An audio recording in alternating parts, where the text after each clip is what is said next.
A Baker from Goa is the first part of the chapter Glimpses of India. A Baker from Goa is a pen portrait of a traditional Goan village baker who still has an important place in his society. The narrator is traveling through the memory lane, thinking about the loaves of bread a baker delivered every morning. Goa is very much influenced by the Portuguese. Their traditional work can be still seen there. The Portuguese are famous for preparing the loaves of bread. We can come across the bakers of bread. Here starts the chapter.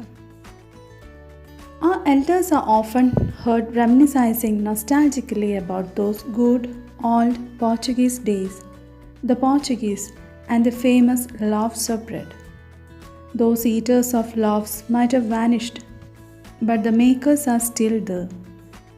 Here the writer says about his childhood days in Goa. He says that the elders in Goa are nostalgic about the good old Portuguese days and the Portuguese loaves of bread. The Portuguese were very famous for their bread making. So here he says that he always remembered that his elders always talked nostalgically about those good old Portuguese days, and especially they talked about the loaves of bread they had in those days. Those eaters of loaves might have vanished, but the makers are still there.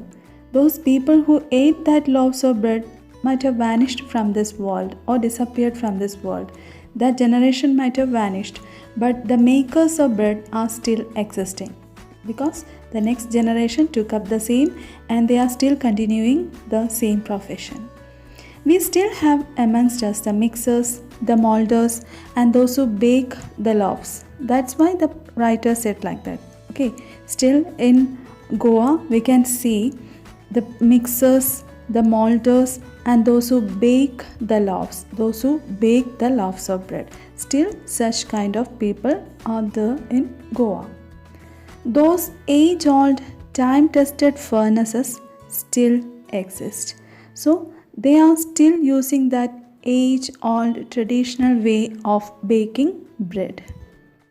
The fire in the furnaces has not yet been extinguished. Extinguished here means stopped. So still the furnaces are burning. The fire in the furnaces has not been extinguished till yet. The thud and jingle of the traditional baker's bamboo heralding his arrival in the morning can still be heard in some places. So while those traditional Goan bakers are coming to every house in the morning, they'll be making a thud and jingle with their bamboo stick. So it's really like an announcement of their arrival. Heralding means announcing. So that arrival or that announcement of their arrival can still be heard in the street of Goa. Heralding his arrival in the morning can still be heard in some places. So they are still following that traditional way of baking the breads in the age-old furnaces, and those bakers come to every house early morning to sell their bread. Then maybe the father is not alive, but the son still carries on the family profession. So the father might have passed away, but still they are moving on with the same profession. That means the family moves on with the same profession. The son carries away the same family profession. These bakers are even today known as Peda in Goa. So there's a particular name for those bakers of bread. What's that? Peda. In Goa, these bakers are known as Peda. During our childhood in Goa, the baker used to be our friend, companion, and guide. So this Peda was not being considered just as a baker who came there to sell his bread. He was somebody more than that in their family. He was being considered as a friend, as a companion, or even as a guide. Look at the next lines. He used to come at least twice a day. Once when he set out in the morning on his selling round, and then again when he returned after emptying his huge basket. So this Peter comes to their house daily, twice a day. Okay, so when he set out in the morning, when he starts his selling round, he comes to his house in the morning, and when he returned after emptying his huge basket, after selling all the bread in his huge basket, while he is returning to his house, on the way again he comes to their house. So twice he visited the author's house. The jingling thud of his bamboo woke us up from sleep, and we ran to meet and greet him. So that was a waking voice for the writer. He says that the jingling thud of that bamboo stick, which is being used by this Peda, was really an alarm for them, was really a wake-up call for them. So they wake up early by hearing this jingling that or jingling noise of this bamboo sticks of Peda. And by hearing this jingling sound, we ran to meet and greet him. So we ran to meet the Peda and we'll be greeting him. Why was it so? Was it for the love of the loaf? Not at all. So you may be asking why it happened. Why these children loved this loaf of bread this much? It was not because of that. It was not because of the love of that loaves of bread. The loaves were bought by some Pascain or Bastine, the maidservant of the house. What we longed for were those bread banquets which we chose carefully. So we were not rushing to this Peda to get that loaves of bread. Usually the maid servant in the house named Paskin or Bastine will be collecting that loaves of bread and taking that to the kitchen. But we children liked a particular thing, a special thing which is being brought by whom this Peda. What was that? What we longed means lovingly waited here. Okay, here it means lovingly waited. What we longed for were those bread bangles. So we liked that special item made by the Peda. What's that? Bread bangles, which we chose carefully, and we'll be choosing the best or the good shaped bread bangles from those which are being brought by this Peda. Sometimes it was sweet bread of special make. Sometimes this Peda may be bringing sweet bread which he made specially for us. So we loved that, not just the loaves of bread. So in order to see that, in order to get that, we rushed by hearing this jingling thud of this Peda. Then the baker made his musical entry on the scene with the jang jang sound of his specially made bamboo stuff. Stuff means stick. So this baker made his musical entry. His entry is with the background music of that jang jang sound which he produced with that bamboo stick. Then one hand supported the basket on his head and the other banged the bamboo on the ground. So with one hand he'll be holding that basket of bread on his head, and with the other hand he'll be producing this jang jang sound with the bamboo he carries by banging that bamboo on the ground. Then he would greet the lady of the house with good morning and then place his basket on the vertical bamboo. So when the Peda comes to the house, what he'll do? He would greet the lady of the house with good morning. First of all, he'll be greeting the ladies of the house by saying a very good morning and then place his basket on that vertical bamboo. So over that bamboo, up on the bamboo, he places his basket of what? Bread. We kids would be pushed aside with the mild rebuke and the loaves would be delivered to the servant. So by saying this Peda, all the kids in the house will be rushing towards him, and at that time these kids would be pushed aside with a mild rebuke. Rebuke means an expression of disapproval, a scolding. So the parents or the elders in the house will be scolding them and will be pushing them to the side, but the loaves would be delivered to the servant and the loaves of bread will be given to the servant. But we would not give up. Even if we are being pushed aside by the servants or the elders in the house away from the beggar, we will never give up. We will never stop rushing to him. We would climb a bench or the parapet and peep into the basket somehow. So we will never stop. What we'll do, we'll sometimes be climbing upon a bench. We'll somehow see into the basket by climbing upon a bench or even upon a parapet to see into the basket. We want to see what was the inside that basket of this beggar. They want to see is there that bread bangles or sweet bread made for them. I can still recall the typical fragrance of those loaves. So here the writer is saying that still he can recall, he can remember that mouth-watering fragrance or smell of those loaves of bread. Loaves for the elders and the bangles for the children.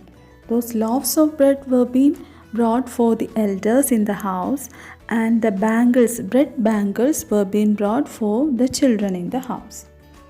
Then we did not even care to brush our teeth or wash our mouths properly.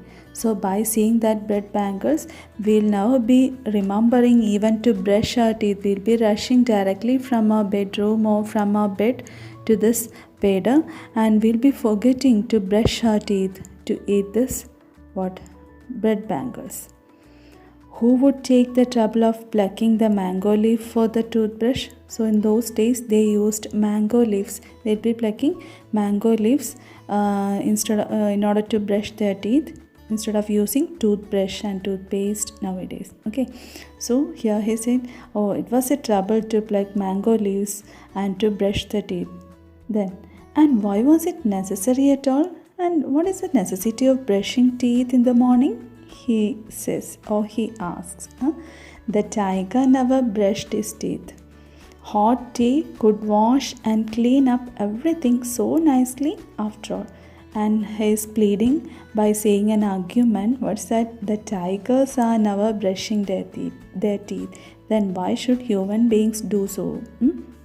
And hot tea, after that he'll be drinking a cup of hot tea, and that hot tea would wash and clean up everything so nicely.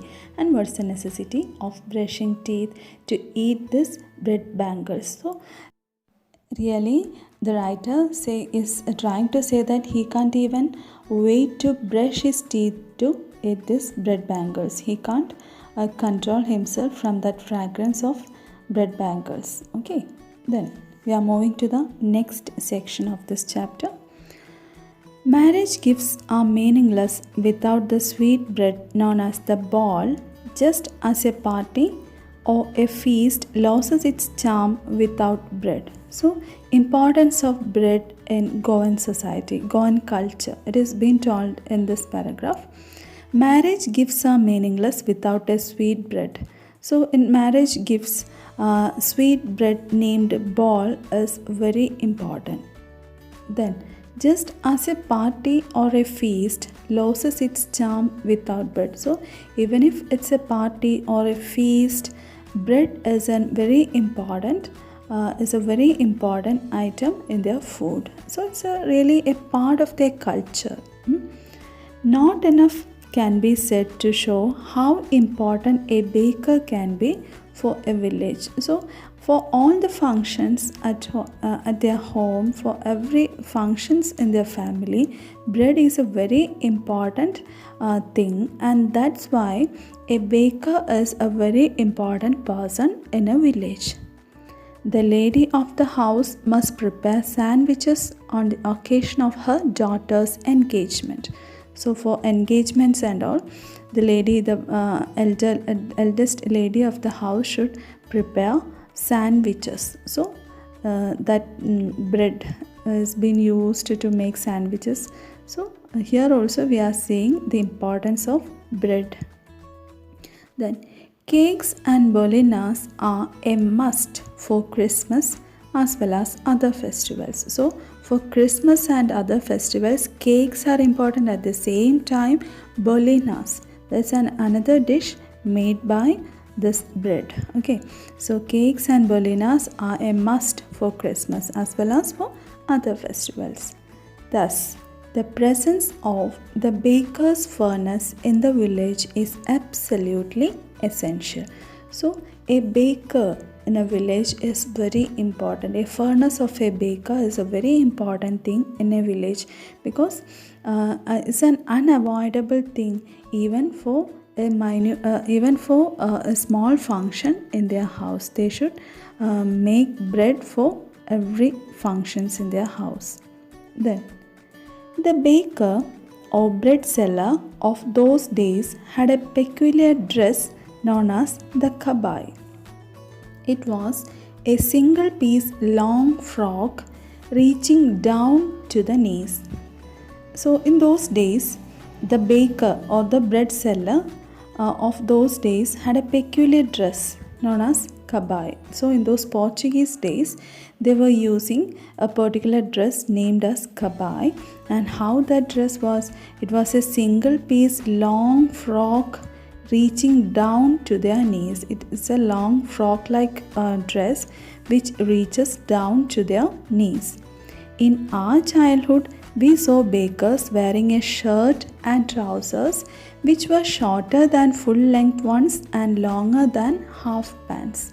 So we said about kabai. It was a dress worn by this bakers or bread sellers in the time of Portuguese. Okay, so at the time of a writer, when the writer was a child, so when in the childhood days of writer, what was the dress worn by these bakers? In our childhood, we saw bakers wearing a shirt and trousers, which were trousers size is set here or length is set here, which were shorter than full length ones and longer than half pants. Okay, so it may not be of full length. It is a bit shorter, but it's not half pants. It is longer than half pants. We can say like a 3/4. Nowadays we use 3/4 pants, isn't it? Almost of that size. Even today, anyone who wears a half pant which reaches just below the knees invites a comment that he is dressed like a peda. Even today, funnily, such a name, peda, is being called if someone wears half pants which reaches just below the knees. So if someone wears such kind of a dress, we will call them as peda funnily. Then the baker usually collected his bills at the end of the month.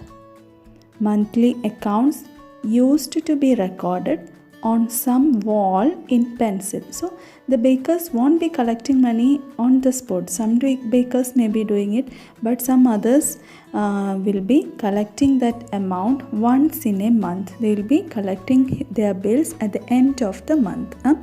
So monthly accounts used to be recorded on some wall in pencil. So in every house, in a particular area, they will be recording that amount which they should get. It will be written with a pencil up on the wall.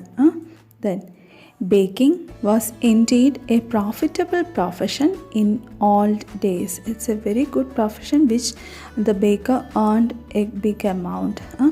The baker and his family never starved.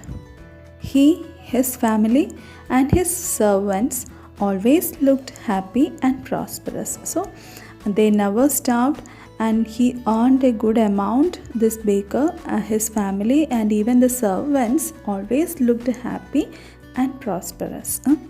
So this shows that baking is a very prosperous profession, especially in Goa.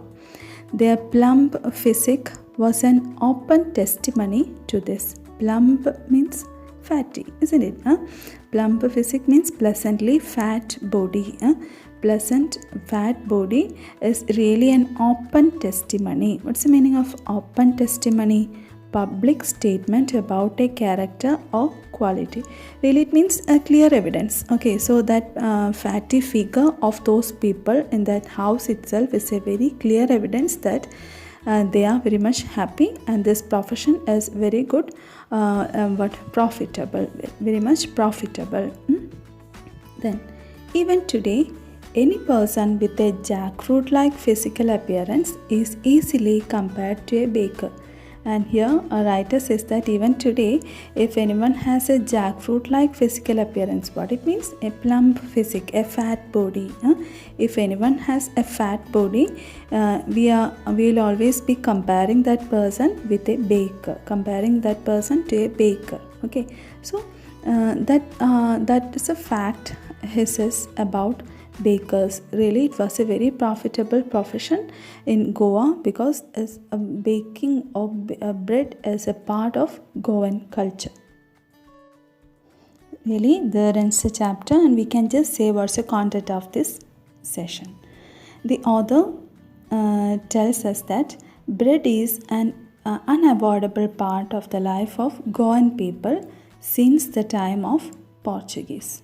Bread is a part of not only everyday life but also of festive occasions and special events like marriages. For each occasion, there was a special kind of bread. Then, the baker had leading role in the society. The baker was very important in the life of Goans as they got up, that means they woke up by hearing the jingling sound of his bamboo.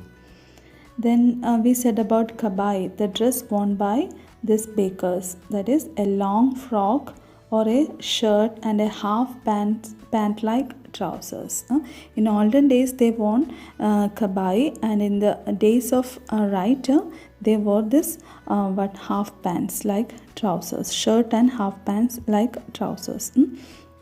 Then, in the last part, you might have noticed that the author is very much observant because not only does he know all this about this bread baking and all, but also he knows the profit making in it.